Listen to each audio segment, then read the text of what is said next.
오늘 저는 마가복음 11장 1절에서 11절 말씀을 가지고 마가복음 36번째 시간 예수 백성으로 사십니까? 라는 제목으로 하나님 말씀 증거하겠습니다.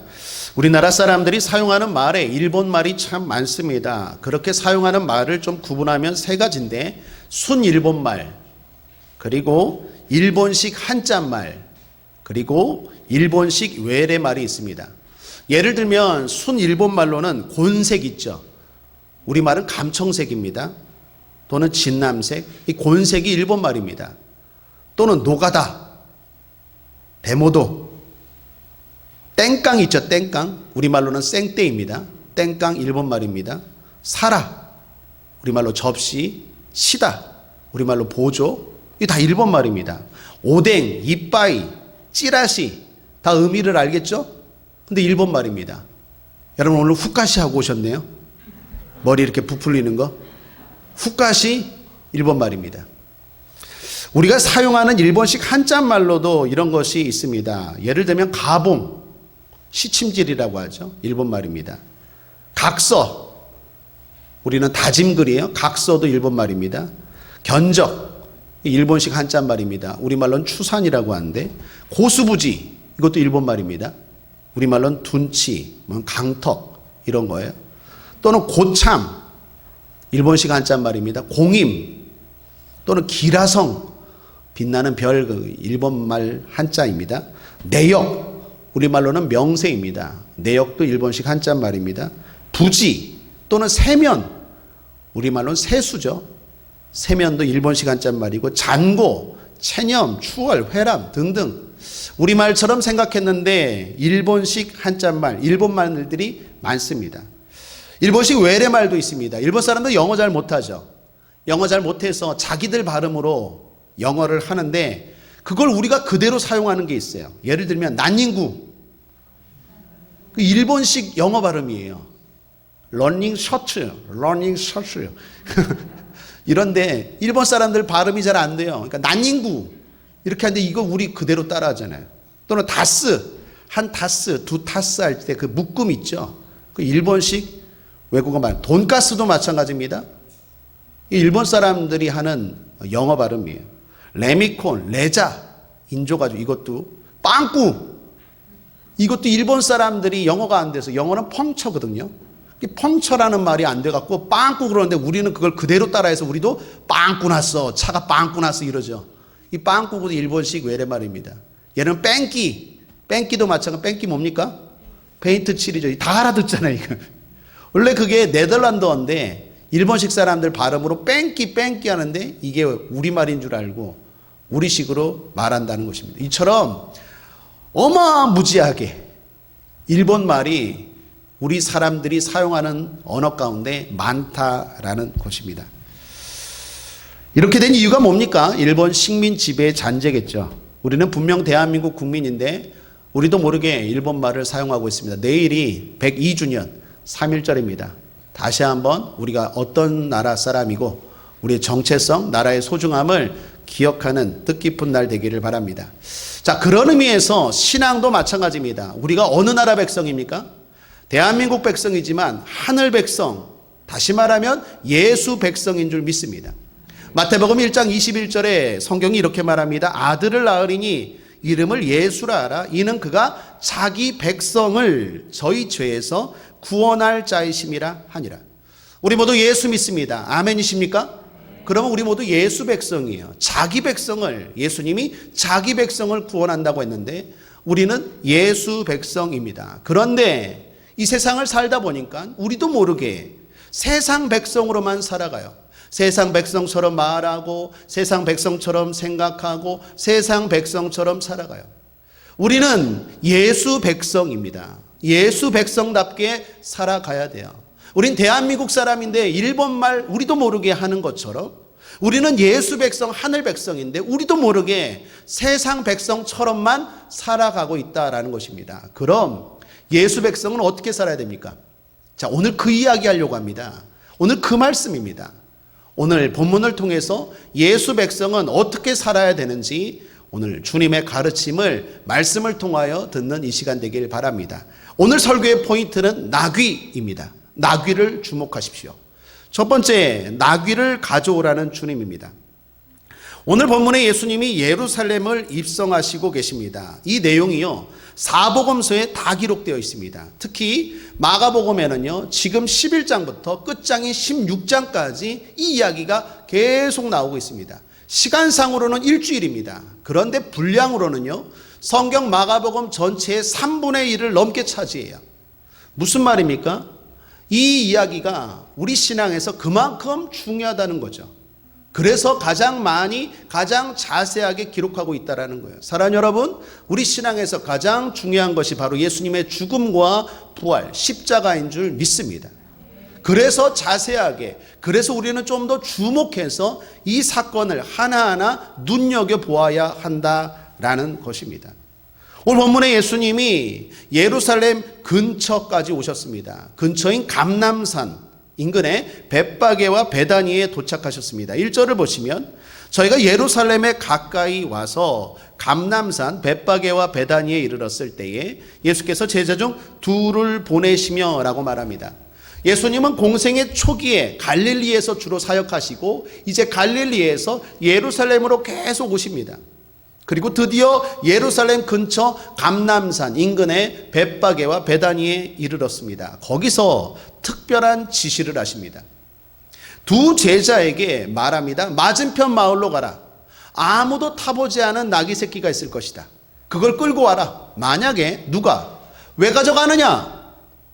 왜 이렇게 하느냐? 묻거든 이유도 어떤 대답도 하지 말고 그냥 주가 쓰시겠다라고만 말해라. 이러한 명령을 듣고 두 제자가 갑니다. 순종하고 갔더니 정말로 나귀가 있었습니다. 그리고 정말로 가져가려고 했더니 주변 사람들이 묻습니다. 왜 그렇게 하느냐? 어디에 쓰냐라고 물었더니 제자들이 그냥 단도직입적으로 주가 쓰시겠다라고 말했더니 그 사람들이 순순히 허락하고 이유도 묻지 않고 저항도 하지 않고 그냥 나귀를 줬다라는 거예요. 여러분, 이걸 보고 두 제자는 어땠을까요? 여러분이 두 제자라면 어땠을까요? 대단히 놀랍지 않습니까? 사실 그동안도 주님은 늘 놀라움의 연속이었죠. 주님이 행하신 기적들을 보십시오. 병든 자를 치료하고 귀신을 쫓아내고 능력을 행하시는 것들을 볼 때마다 제자들은 놀랐을 거예요. 뿐만 아니라 그분의 말씀은요, 권세 있는 말씀이라고 했습니다. 그동안의 말씀과 달라요. 종교인들의 말씀과 달라요. 놀랐을 것입니다. 그런데 이번에도 정말 놀랐을 거예요. 그런데 이번에 놀란 건요, 특별히 다른 측면이 있습니다. 다른 면에서 놀랐어요. 그 놀라움의 이유가 뭡니까? 드러내셨다라는 거예요. 여러분, 그동안의 예수님의 행적을 보시면 모든 일을 행하시고 조용히 처리하셨어요. 그리고 감추려고 했어요. 의도적으로 숨기려고 했어요. 예를 들면 수많은 기적을 일으키고도 사랑하셔서 능력을 행하시고도 자꾸 숨기려고 하고 자기를 드러내지 않으려고 했어요. 예를 들면 오병이어 기적을 보시면 오병이어 기적을 일으켰습니다. 사람들이 예수님이 선지자인 줄 알고 예수님을 따라가려고 합니다. 그때 예수님 어떻게 하십니까? 도망가세요. 피하세요. 6장 요한복음 6장 14, 15절입니다. 그 사람들이 예수 행하신 이 표적을 보고 말하되 이는 참으로 세상에 오실 그 선지자라 하더라. 그러므로 예수께서 저희가 와서 자기를 억지로 잡아 임금 삼으려는 줄을 아시고 다시 혼자 산으로 떠나가시니라. 예수님 항상 이런 식이에요. 피하신다니까요. 숨으신다니까요. 병자들을 고치고도 마찬가지입니다. 문둥병자를 고치고 중풍병자를 고치고도 말합니다. 야, 말하지 마라. 내가 너 불쌍해서 고쳐줬지만 다른 사람들에게 말하지 마라 그래요. 예를 들어 마태복음 9장을 보십시오. 9장 30절입니다. 함께 읽죠. 시작. 그 눈들이 밝아진지라 예수께서 엄히 경계하시되 삼가 아무에게도 알게 하지 말라 하셨으나. 소경을 고쳐주셨어요. 소경이 눈을 떴어요. 얼마나 감사합니까? 얼마나 놀라운 일입니까? 그런데 예수님 말합니다. 야, 아무에게도 말하지 마. 당부했어요. 그런데 오늘 예루살렘의 입성은 달라요. 몰래 비밀리에 예루살렘에 입성하지 않아요. 당당하게 입성하세요. 나귀를 타고 공개적으로 입성하세요. 그 나귀도 빌려달라고 사정하는 게 아니라 주가 쓰시겠다 하라라고 말하면서 그냥 가져오세요. 그리고 많은 사람들의 환호 소리를 들으면서 예루살렘에 입성합니다. 사람들이 호산나라고 외칩니다. 겉옷을 깝니다. 나뭇가지를 깝니다. 그러한 환호를 주님은 말리지 않으세요. 옛날 같았으면 야 조용히 해라, 아니면 혼자 그런 환호 싫어하세요. 그런 열광 싫어하세요. 피하실 텐데 지금은 그렇지 않아요. 왜 그럴까요? 무슨 메시지일까요? 주님은 드러내세요. 때가 되면 드러내세요. 오늘 우리에게 주시는 메시지가 뭘까요? 하나님이 없는 것처럼 답답하십니까? 주님이 도와주지 않는 것처럼 답답합니까? 기도해도 응답이 없는 것 같고 말씀대로 순종해도 뭔가 아무런 일이 안 일어나는 것 같습니까? 때가 되면 주님이 드러내십니다. 그러므로 성도에게 필요한 게 뭘까요? 인내예요. 하나님은 힘이 없으신 게 아니에요. 하나님은 안 보시는 게 아니에요. 다 보고 계세요. 능력도 있으세요. 중요한 건 때가 되면 드러내세요. 능력으로 갚아주세요. 공개적으로 칭찬하세요. 영광 가운데 축복하세요. 하나님의 때가 있어요. 그러므로 성도에게 필요한 게 인내입니다. 인내라는 게 뭡니까? 다른 말로 믿음입니다. 믿음이 있으니까 인내하겠죠. 믿음이 있는 사람이 인내해요. 여러분, 믿음의 조상하면 누구를 꼽죠? 아브라함입니다. 성경이 왜 그를 믿음의 조상이라고 말합니까? 인내 때문이에요. 그는 자그마치 25년을 인내했어요. 그래서 성경 히브리서가 그의 믿음을 언급하면서 인내를 강조합니다. 히브리서 6장 14, 15절입니다. 가라사대 내가 반드시 너를 복주고 복주며 너를 번성케 하고 번성케 하리라 하셨더니 저가 이같이 오래 참아 약속을 받았느니라. 그의 믿음의 비결이 뭡니까? 그가 믿음이 좋다라고 말하는 이유가 뭡니까? 인내예요. 로마서도 마찬가지입니다. 바울이 로마서에서 아브라함을 언급하면서 이렇게 말합니다. 로마서 4장 19, 22절에 그가 100세나 되어 자기 몸에 죽은 것 같음과 사라에 대해 죽은 것 같음을 알고도 믿음이 약하여지지 아니하고 믿음이 없어 하나님의 약속을 의심치 않고 믿음에 견고하여져서 하나님께 영광을 돌리며 약속하신 그것을 또한 능히 이루실 줄을 확신하였으니 그러므로 이것을 저에게 의로 믿음으로 여기셨느니라. 믿음이 있다라는 것은 인내한다라는 거예요. 그 아브라함을 통해서 주님은 우리에게도 이러한 인내를 요구하십니다. 23절, 24절 로마서 4장입니다. 함께 읽죠. 시작. 저에게 의로 여기셨다 기록된 것은 아브라함만 위한 것이 아니요 의로 여기심을 받을 우리도 위함이니 곧 예수 우리 주를 죽은 자 가운데서 살리신 이를 믿는 자니라. 그러므로 사랑하는 여러분, 믿음이 있는 사람은 인내합니다. 우리가 흔히 말하죠. 저 권사님, 저 집사님, 저 성도님 참 믿음 좋아.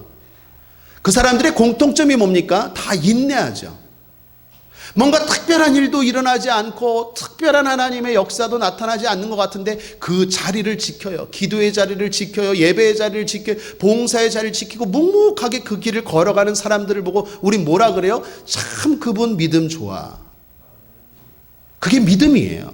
그게 인내예요. 그런데 인내의 특징이 있어요. 무작정 기다리는 게 아니에요. 무턱대고 견디는 게 아니에요. 성경이 말하는 인내는 적극적인 소망을 가진 기다림이에요. 여러분, 영어로 수동적이라는 말이 패시브입니다. 그런데 패션이라는 열정과 어근이 같아요. 여러분, 패션 오브 크라이스트 옛날에 영화 기억나십니까?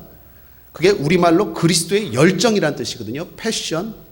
그 패션과 패시브가 같은 어근이에요. 무슨 말입니까? 우리의 기다림, 우리의 수동적인요, 그냥 세상 말로 멍 때리면서 기다리는 게 아니라 적극적인 열정을 가지고 기다리는 거예요.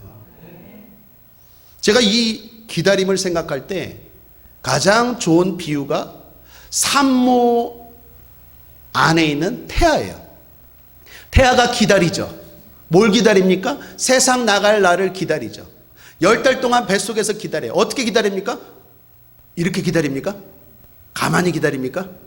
엄마들 얘기 좀 해보십시오. 가만히 기다립니까? 아니죠. 그 안에서 얼마나 활발히 움직이는지 몰라요. 저는 남자인데 그걸 알게 됐어요. 언제? 어느 날 어떤 성도님이 기도를 해달라 그러는데 태교 기도를 해달래요. 태교 기도요 했더니 그분 의미로는 배에다 손을 얹고 기도해달라는 거예요. 그래서 남사스럽게 이게 배가 이렇게 남산만하게 나왔는데 거기에다 대고 이렇게 기도하려니까 좀 그래요. 근데 그 옆에 남편이 있었는데 남편이 해달라고 동의하더라고요. 그래서 그러면 내가 해주겠다고 해서 배에다 손을 얹고 기도하는데 깜짝 놀랐어요. 막 발로 차는 거예요. 발로 차는 거예요. 제가 그때 깨달았어요. 뱃속에 있는 태아가 가만히 있는 게 아니구나. 여러분, 우리가 기다리는 게 그냥 멍 때리고 가만히 주님 오실 날, 주님의 응답을 가만히 있고 기다리는 게 아니라 적극적으로 활동하며 소망 가운데 기다리는 거예요. 우리 교회 표로 말리면 포효처럼 거둠을 믿고 뿌리면서 기다리는 거예요. 그게 성도의 기다림입니다. 저와 여러분, 그렇게 인내하고 그렇게 기다리는 예수 백성 되기를 주님의 이름으로 축원합니다. 두 번째, 주님이 나귀를 빌려달라고 말합니다. 앞서 나눈 것처럼 예수님은 나귀를 요구하셨습니다. 그런데 문제는 나귀 주인 입장에서 생각해 보십시오. 나귀 주인 입장에서 얼마나 황당할까요? 성경을 아무리 앞뒤로 보고 문맥을 봐도 예수님과 미리 약속을 맞춘 것이 아니에요. 이 주인이 서로 미리 짜고, 예수님이 아마 전화를 했든지 우리 두 제자 보낼 테니까 그 나귀 새끼 보내, 이렇게 미리 말한 게 아니에요. 아무런 약속도 언급도 없었어요. 그런데 이 나귀 주인이 갑자기 주가 쓰시겠다 하라, 그 황당한 명령 앞에 의외의 반응을 보여요. 진짜 묻지도 않고 따지지도 않고 그 나귀를 내어줘요. 순순히 내어줘요. 아마도 예상컨대 예수님에 대한 소문을 이 사람은 들은 것 같아요. 그리고 무엇보다도 준비된 사람인 것 같아요. 이 사람이 결국 빌려준 나귀는 어떻게 쓰임받습니까? 영광스럽게 쓰임받아요. 예수님의 예루살렘 입성, 만왕의 왕 되신 예수 그리스도가 세상을 구원하기 위해서 그 입성하는 그 영광스러운 일에 이 나귀가 쓰임받아요. 사랑하는 여러분, 먼저 축복합니다. 저와 여러분이 쓰임받는 복된 인생 되기를 축복합니다.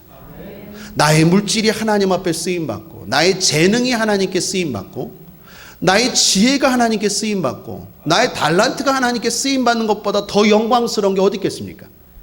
이 땅에 수많은 나귀 새끼가 있을 텐데 이 나귀 새끼보다도 더 영광스러운 나귀 새끼가 어디 있겠어요? 하나님은 반드시 그 헌신을 갚아주시는데 얼마나 영광스럽고 복된 헌신이겠습니까? 우리도 그렇게 쓰임받는 헌신이 되길 원한다면 오늘 이 사람의 헌신에 몇 가지를 주목하셔야 돼요. 묵상하고 관찰해보면 세 가지가 보이는데 첫 번째는 작은 헌신이었다라는 거예요. 여러분, 나귀 새끼는 나귀 주인에게 어처럼 큰 것 같지만 또 다르게 보면 작은 걸 수도 있어요. 여러분, 말이 아니잖아요. 말과 비교하면 나귀는 작은 거잖아요. 소도 아니잖아요. 소 달라고 했습니까, 주님이? 아니죠. 나귀, 그것도 나귀 새끼잖아요. 그러니까 나귀 주인 입장에서는요, 큰 게 아니라 어쩌면 작은 거죠. 작은 건데 그 작은 드림이 주님 손 안에서 놀랍게 크게 쓰임받았다라는 거예요. 여러분, 성경을 보니까 그래요. 오병이어 기적 앞서 말씀드린 것처럼 그 기적의 단초가 된 게 뭡니까? 어린아이의 도시락이었어요. 작은 드림이었어요. 어쩌면 크다고 할 수 있지만 또 그렇게 큰 것도 아니에요. 그냥 한 끼 굶으면 되지 뭐.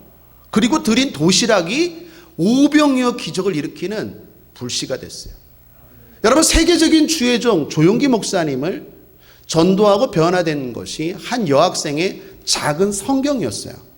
고등학교 2학년 된 조용기라는 학생이 폐결핵 말기로 죽어갈 때 외로움과 사람 기피증으로 집안에서 방콕할 때 한 여학생이 야, 이거나 한번 읽어봐. 수줍음 많은 조용기 목사님에게 성경을 던져줬는데 그거 읽고 조용기 목사님이 지금의 조용기 목사님이 된 거예요. 그 여학생의 작은 헌신이 엄청난 일을 이루었어요. 누가 하셨을까요? 하나님이 하시는 거죠. 하나님이 하시는 방법들이 이래요. 나에게는 작은 것 같지만 그 작은 시간, 작은 물질이 하나님 손에 붙잡히면 엄청난 일을 이루어요. 모세가 들려있는 지팡이가 홍해바다를 갈랐다니까요. 10가지 능력을 행한 게 다른 게 아니에요. 그 지팡이였어요. 골리앗을 무너뜨린 게 뭡니까? 큰 신식 무기였습니까? 총이었습니까? 아니요. 물맷돌 5개였다니까요. 나에게 작아 보이지만 그걸 내가 하나님 앞에 드릴 때 하나님이 그걸 통해서 엄청난 일을 이루신다는 것입니다. 그러므로 작다고 물러서면 안 돼요. 부끄러워하지 마십시오. 작지만 하나님께 드립니다. 어쩌면 크다고 해도 주님 앞에 드립니다. 그러면 주님이 그걸 통해서 놀라운 일을 해주시고 우리에게는 그게 축복의 상급의 빌미가 될 줄 믿습니다. 또 하나는 모르고 한 헌신이었다는 거예요. 여러분, 이 나귀 주인이 이 나귀가 예수님께 어떻게 쓰일 걸 다 알았을까요? 몰랐어요. 성경을 보면 성경이 자세하게 말하지 않아요. 예수님이 그냥 주가 쓰시겠다고 했지 내가 이 나귀를 가지고 어떻게 사용하고 언제까지 돌려주고 뭐 이런 얘기들을 구구절절하지 않아요. 그냥 한마디 주가 쓰시겠다 하라. 나귀 주인이 어떻게 쓸 건데요? 어떤 방법으로 쓸 건데요? 얘는 먹이를 얼마나 먹으니까 먹이는 줄 겁니까? 아니면 언제 돌려줍니까? 묻지도 따지지도 않아요. 그냥 몰라요. 모르고 준 헌신인데 이 헌신이 엄청난 일을 이루세요. 여러분, 우리가 하는 헌신들이 그래요. 내가 이 헌신을 한다고 하나님이 나중에 어떻게 갚아주시고 얼마나 갚아주실지 몰라요. 그냥 은혜로 하는 거예요. 감사함으로 하는 거예요. 믿음으로 하는 거예요. 그러면 하나님이 나는 모르고 했지만 그 헌신을 통해서 나중에 엄청난 축복을 주실 거예요. 왜 하나님이 이런 축복을 주십니까? 너 그때 네가 그거 헌신한 거 나는 몰랐는데, 나는 기억도 안 나는데 하나님이 그렇게 역사하시는 거예요. 또 하나 정말 중요한 헌신의 모습은 오늘 헌신했다라는 거예요. 여러분, 나귀 주인이 이렇게 말할 수 있죠. 내가 빌려드릴게요. 그런데 이게 아직 새끼입니다. 좀 크고 난 다음에 빌려드릴게요. 아니면 내일 오십시오. 나중에 오십시오. 미루었다면 어떤 일이 있을까요? 기회는 지나갔을 거예요. 예수님은 오늘 입성하셔야 돼요. 예수님은 지금 입성하셔야 돼요. 헌신에서 중요한 것 기억하십시오. 기회예요. 오늘이에요. 내일도 쓰임받을 줄 아세요? 오늘 나에게 말씀하시는 주님 앞에 순종할 때 그게 축복이 되는 거예요. 많은 사람들이 준비하고서요. 그때는 이미 지나가요. 여러분, 에베소서 5장 16절에 이런 말씀이 있습니다. 함께 한번 읽어볼까요? 시작. 세월을 아끼라 때가 악하니라. 여러분, 이 말씀의 의미가 뭘까요? 알고 계십니까? 시간을 아끼라는 말이 아니에요. 여기서 세월이라는 단어는 헬라어로 기회예요. 아끼라라는 말은 시간이 짧다라는 말이 아니에요. 기회를 잡으라는 거예요. 왜요? 때가 악하다라는 거예요. 다시 말하면 방해가 많다라는 거예요. 여러분, 오늘날 그렇죠. 우리가 하나님 앞에 헌신할 기회를 잡으려고 하면 얼마나 많은 핑계가 많습니까? 바빠요. 일단 기도할 시간이 없어요. 봉사할 시간이 없어요. 뭔 놈이 그렇게 바쁘대요. 방해가 많아요. 사정이 안 된대요. 뭐 여건이 안 된대요. 뭐 지금은 아니래요. 방해가 많아요. 때가 악하니라. 방해가 많아요. 그게 악한 거예요. 헌신의 기회는요, 오늘이에요. 오늘 하는 거예요. 내일 내가 더 준비해서 크게 쓰임 받겠습니다. 아니요. 오늘 헌신한 게 그 사람에겐 더 큰 복이에요. 더 큰 유익이에요. 헌신의 기회는 오늘입니다. 영화 로마의 휴일로 유명한 오드리 헵번이라는 영화 배우가 있죠. 그 여자가 기회에 관련해서 이런 말을 했다고 합니다. 나는 내가 연기할 수 없을 때 연기 제의를 받았다. 나는 내가 노래할 수 없을 때 환희 페이스를 부르라는 제의를 받았다. 나는 내가 춤출 수 없을 때 프레드와 춤추라는 제의를 받았다. 그 밖에 내가 준비되지 않았던 모든 종류의 것들을 제의받았다. 그때마다 나는 했다. 미친 듯이 달려들어 그 기회를 잡았다. 그리고 이루었다. 오드리 헵번의 말이에요. 마이크로소프트사의 빌 게이츠도 기회와 관련해서 이런 말을 했더라고요. 기회란 그리 많지 않다는 것을 명심하라. 좋은 기회는 위대한 재산이며 때로는 한 번뿐일 수 있다. 여러분, 기회라는 것은 헌신은 기회입니다. 잡아야 되는 거죠. 오늘 하는 헌신이 중요해요. 마태복음 26장에 보면 예수님도 헌신과 관련해서 기회의 중요성을 이야기한 내용이 나옵니다. 장소는 베다니 문둥이 시몬의 집이었어요. 거기서 마리아가 한 옥합을 깨죠.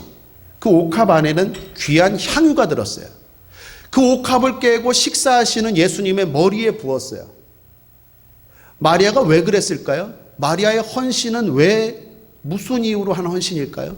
예수님의 죽음을 앞두고 당시에 왕과 제사장과 선지자들만 기름 부음을 받잖아요. 이분은 왕이십니다. 이분은 선지자입니다. 이분은 제사장입니다라는 고백이에요. 신앙의 고백이에요. 예수님의 죽음, 장사, 십자가의 죽음을 앞두고 마리아는요, 그 귀한, 그 엄청나게 비싼, 오늘날로 환산하면 한 3천만 원이 넘는 그 향유를 부어버렸어요. 그때 난리가 났습니다. 난리가 났어요. 주변의 제자들이 막 비난했어요. 그 귀한 것을 헛한 데 쓴다고. 특별히 예수님을 팔아먹었던 가룟 유다는요, 말은 그럴듯하게 해요. 그것을 잘 계획해서 가난한 자들을 구제하는 일에 쓰면 얼마나 좋냐고, 그걸 낭비하고 있다고 막 꾸짖기까지 해요. 그때 예수님 어떻게 반응하시죠? 이렇게 말씀하십니다. 10절, 마태복음 26장 10절입니다. 예수께서 아시고 저에게 이르시되 너희가 어찌하여 이 여자를 괴롭게 하느냐? 저가 내게 좋은 일을 하였느니라. 좋은 일을 하였대요. 그러면서 기회를 얘기하세요. 11절 함께 읽죠. 시작. 가난한 자들은 항상 너희와 함께 있거니와 나는 항상 함께 있지 아니하리라. 여러분, 예수님 이게 무슨 말씀입니까? 예수님은요, 그동안 낭비하시는 분이 아니에요. 낭비해라 아니에요. 낭비할 만큼 나에게 바쳐라 아니에요. 이게 기회에 대한 얘기예요.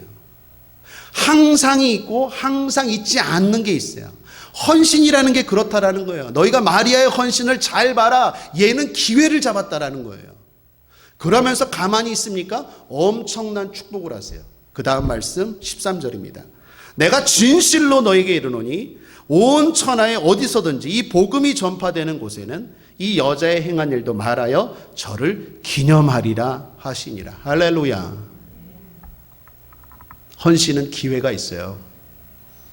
세상 말로 날이면 날마다 오는 게 아니에요. 잡을 수 있어야 돼요. 예수님도 이 땅에서 저 하늘에서 갚아주십니다. 우리의 헌신의 기쁨은 보상이 있다는 거예요. 우리 지난 시간에 나누었던 마가복음 10장에도 보면 이런 말씀하셨죠. 29절 30절 예수께서 가라사대 내가 진실로 너에게 이르노니 나와 및 복음을 위하여 집이나 형제나 자매나 어미나 아비나 자식이나 전토를 벌인 자는 금세 있어 집과 형제와 자매와 모친과 자식과 전토를 100배나 받되 핍박을 겸하여 받고 내세 영생을 받지 못할 자가 없느니라. 아멘. 내세와 영생의 복이 있어요.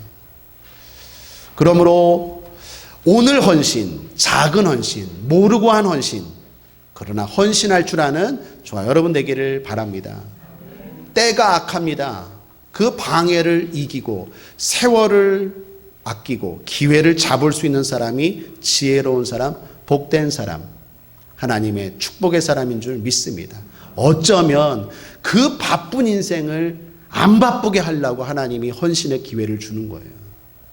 그 고민 때문에, 그 바쁜 일 때문에 헌신을 못하는 게 아니라 오히려 헌신함으로 그 바쁜 일을 하나님이 해결해 주시기 위해서 기회를 주시는 거예요.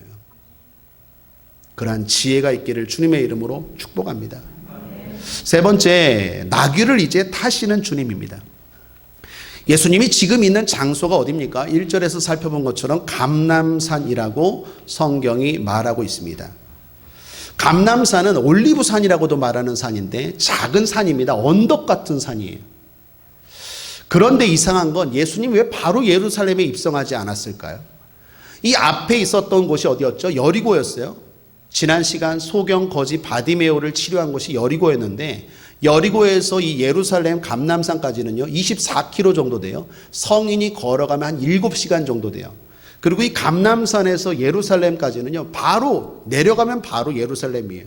그러니까 바로 들어가도 되는데 예루살렘 들어가지 않고 감람산에 머물러 있어요. 왜 그럴까요? 예수님이 왜 그러셨을까요? 바로 구약의 말씀, 구약의 예언 때문이에요. 스가랴서, 구약 스가랴서 14장 4절 말씀을 보겠습니다. 그날에 그의 발이 예루살렘 앞 곧 동편 감람산에 서실 것이요. 구약의 선지자들이 말했어요. 앞으로 세상을 구원할 메시아가 올 것이다. 그가 예루살렘 동편 감람산에 서실 것이다. 이 말씀을 예수님이 지금 이루시는 거예요. 순종하고 있다라는 거예요. 여러분, 나귀 새끼도 그렇습니다. 예수님이 왜 나귀 새끼를 타셨을까요? 성경은 나귀 새끼라고 정확하게 말하고 있습니다.